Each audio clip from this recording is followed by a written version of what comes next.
Buonasera, ben trovati a questa edizione di Focus TG. Ogni volta che una farfalla batte le ali in Calabria dal punto di vista della criminalità organizzata, sappiamo che ci sarà un vento che arriva anche a nord-est. Questo ormai è un dato di fatto. Se c'è un'operazione di alto livello contro la criminalità organizzata, molto spesso a nord-est, in Veneto, sono coinvolte delle persone, magari anche in modo piuttosto profondo, perché le radici da parte delle ndrine, della 'ndrangheta, sono state piantate molto solidamente anche nel nostro territorio. Anche il Veneto coinvolto nella maxi operazione dei carabinieri del ROS e del comando provinciale di Vibo Valentia contro l''ndrangheta. Tra gli oltre 334 arrestati c'è anche un uomo che lavora alla Fincantieri di Marghera ed è residente ad Albignasego nella cintura urbana padovana. Era tornato in questi giorni in Calabria per le feste di Natale. Il blitz è scattato all'alba di giovedì 19 dicembre ed ha coinvolto 2500 carabinieri, politici, avvocati, commercialisti, funzionari infedeli dello Stato e massoni. Tra di loro anche l'ex parlamentare di Forza Italia Giancarlo Pittelli. L'operazione Rinascita Scott ha consentito agli investigatori di individuare e disarticolare gli assetti dell''ndrangheta vibonese in tutto il territorio nazionale e anche all'estero, facendo emergere interesse con personaggi del mondo politico e dell'imprenditoria. Inoltre sono stati documentati incontri finalizzati al conferimento di promozioni e di incarichi ad affiliati di rilievo. I carabinieri hanno così acquisito elementi di riscontro in merito alle formule rituali utilizzate dai sodali per l'assegnazione del grado di trequartino.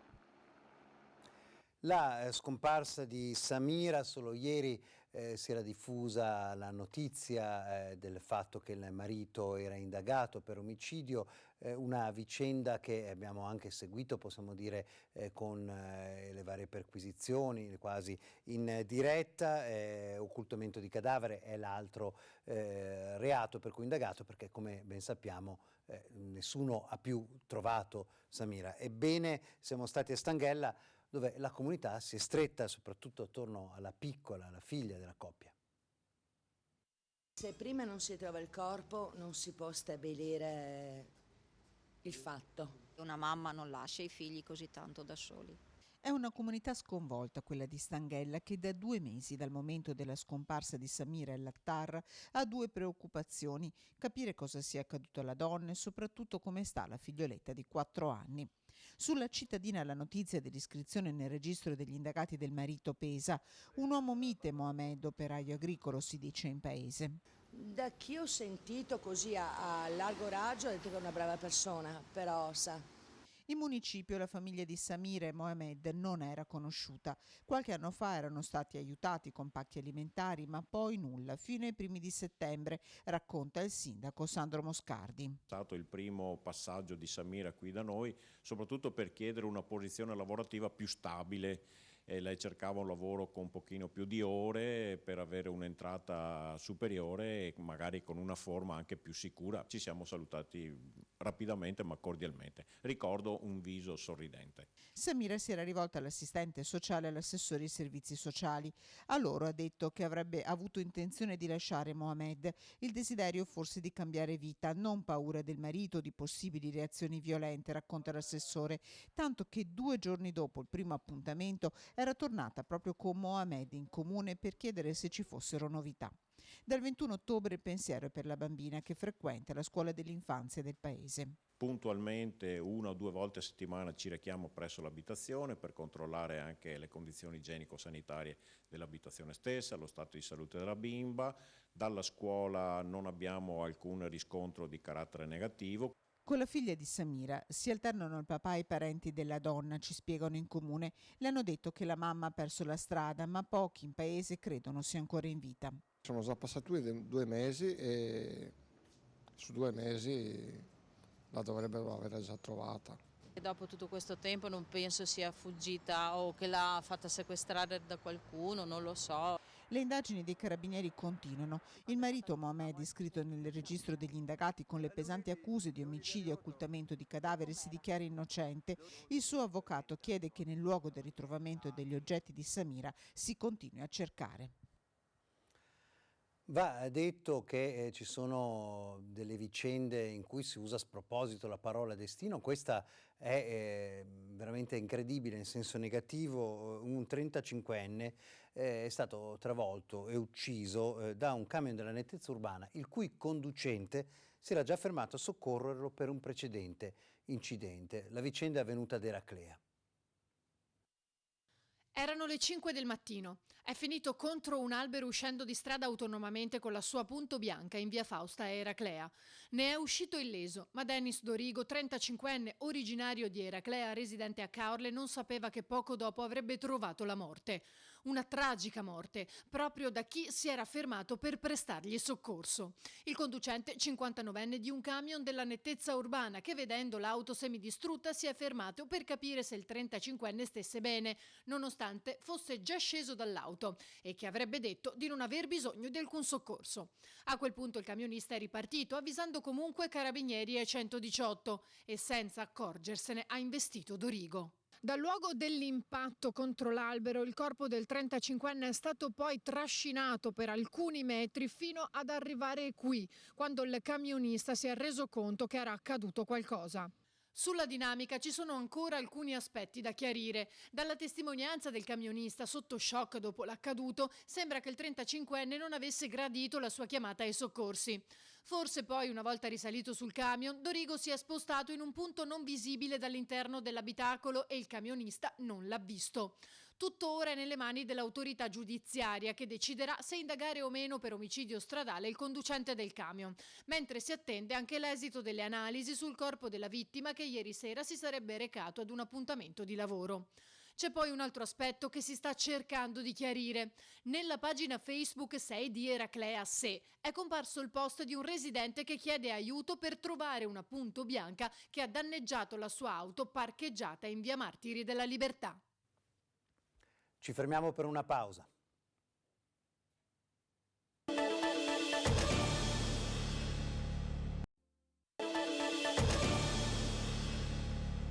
Fondo indennizzo per i risparmiatori raggirati dalle ex banche popolari.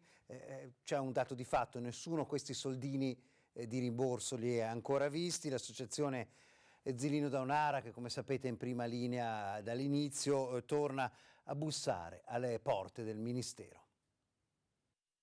Tornano sul piede di guerra le associazioni, in testa Ezzelino Terzo da Onara. Quel fondo, il FIR, Fondo Indennizzo Risparmiatori, tanto voluto, la sua approvazione risale ormai all'agosto del 2017, non sta dando i frutti, i soldi attesi, ed ormai anche il 2019 si appresta a finire.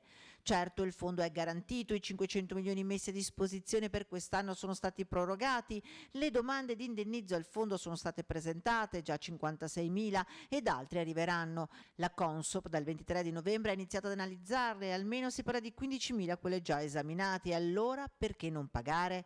È la domanda che si fanno anche le associazioni, la risposta la cercano tornando a Roma. Noi domani saremo a Roma, andremo dal governo con una delegazione di risparmiatori che fanno parte dei 56.000 che hanno già fatto l'istanza al fondo. Noi abbiamo avuto un incontro l'altro giorno con i risparmiatori, che sono quei risparmiatori che non si vedono su Facebook, non si vedono sui social, perché hanno 70, 75, 80 anni e hanno bisogno di quei soldi. Il tempo stringe, il fondo che dovrebbe proprio dare risposte ai casi sociali sembra, se non al palo, almeno lento nella sua esecuzione. Le associazioni chiedono un'accelerazione. Vogliamo concretezza, dateci una risposta, completate l'opera, ma completatela con l'indennizzo per Natale. Ma si sa che a tempo non aspetti tempo, e se la risposta non sarà positiva sono pronte a far partire il FIR Express, ovvero trasformare il titolo di indennizzo in un titolo esecutivo, mettendo in mora la Consap, perché il tempo delle promesse è finito. Non vi accontenterete più di promesse? No, noi vogliamo delle certezze, non lo vogliamo noi, lo vuole il risparmiatore. Vediamo se è sempre colpa di chi possiede un asino, possiede una capra, possiede una pecora, il fatto che vengano sbranate del lupo. Perché ora a Foz, in altopiano, gli asini li stanno facendo tutti fuori, uno ad uno, i branchi di lupi. L'inverno è alle porte e i lupi si fanno sempre più impudenti. tanto che in molte zone dell'altopiano la gente ha davvero paura.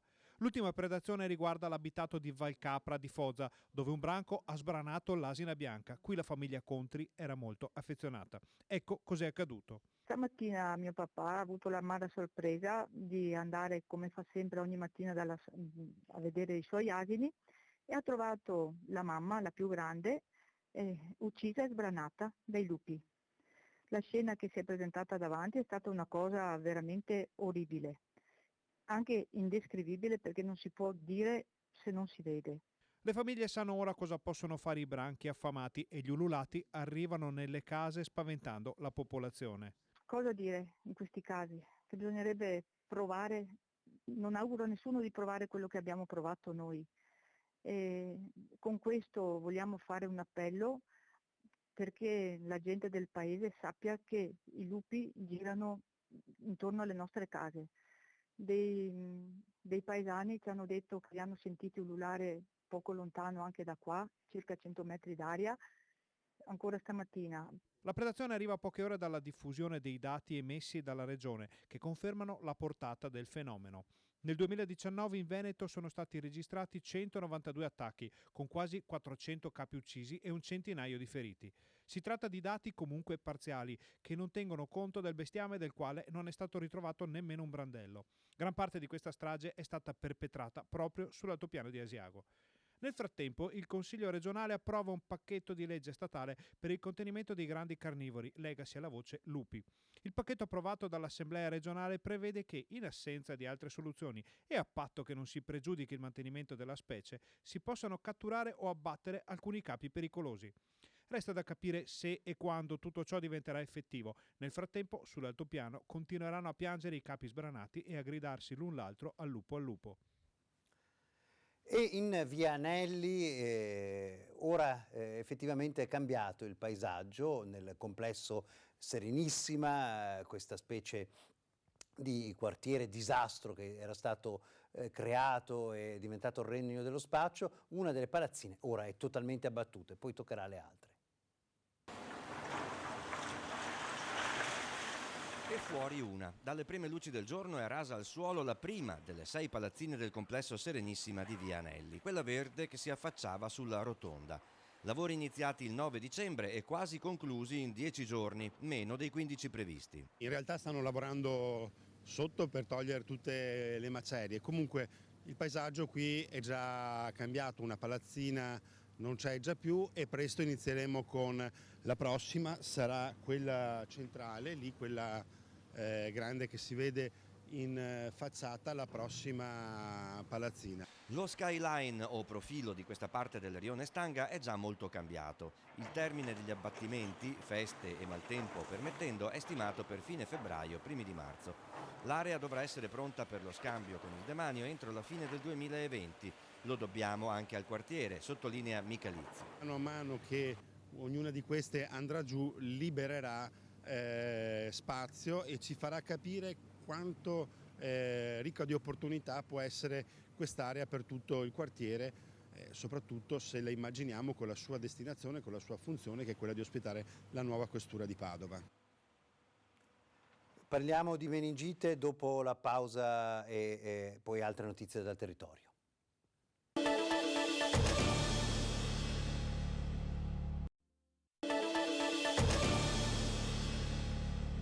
Sono 2 casi di meningite da registrare all'ospedale Cafoncello di Treviso. Il primo caso riguarda un 15enne che è ricoverato da ieri nel reparto malattie infettive all'ospedale. Le condizioni sue sono discrete. Il secondo caso, che non è correlato al primo, riguarda un paziente di 42 anni con una meningite da pneumococco in gravi condizioni. Si tratta di una conseguenza di una otite. Quasi la metà dei trevigiani invece è in sovrappeso, una percentuale che cresce con l'età, a rischio soprattutto le persone che si trovano in difficoltà economiche e con un basso livello di istruzione. Circa il 45% delle persone adulte sopra i 18 anni sono in sovrappeso o francamente obesi, sono circa 330.000 persone, delle quali 80.000 circa sono in una situazione di obesità. La salute e il peso dei trevigiani. L'ultima indagine del servizio epidemiologia dell'ULSS 2 della Marca fotografa una situazione che, seppur con dati lievemente inferiori alla media nazionale, mostra comunque una popolazione ancora troppo lontana dal peso forma. L'eccesso ponderale è più diffuso tra gli uomini e sale con l'età. Quasi il 60% dei trevigiani over 65 è in sovrappeso o obeso. Ma a far salire il lago della bilancia sono anche situazioni socio-economiche problematiche. Le persone che si trovano svantaggiate sono svantaggiate anche in questo senso. Abbiamo più persone obese fra le persone con un livello culturale basso e con una situazione economica disagiata, e sia succede negli adulti che tra i bambini. L'eccesso ponderale è diffuso anche tra i bambini trevigiani, 1 su 4 risulta in sovrappeso e gli adolescenti circa il 16%. È una situazione che può essere pericolosa per la loro salute, perché se non corretta può trascinarsi in età adulta con le conseguenze di cui si diceva prima, cioè l'aumentato rischio di incorrere in problemi cardiovascolari, l'aumentato rischio di diabete e l'aumentato rischio anche di certi tumori. Sono circa 200 ogni anno nella Marca le morti legate in vario modo all'eccesso di peso, eppure solo poco più della metà segue il consiglio di mettersi a dieta. Promuovere la salute attraverso la sana alimentazione è un obiettivo importante per l'ULSS 2, con un impegno nelle scuole per validare i menù delle mense e attraverso corsi di cucina sana. Ci sono dei gruppi di cucina sana in cui cerchiamo di far vedere che si può mangiare in modo sano conservando il piacere del cibo, il piacere del mangiare, che è un piacere importante. E questi gruppi vengono svolti nei vari comuni dell'ULSS, fino adesso hanno coinvolto più di 1 migliaio di persone. Grazie per averci seguito e una buona serata.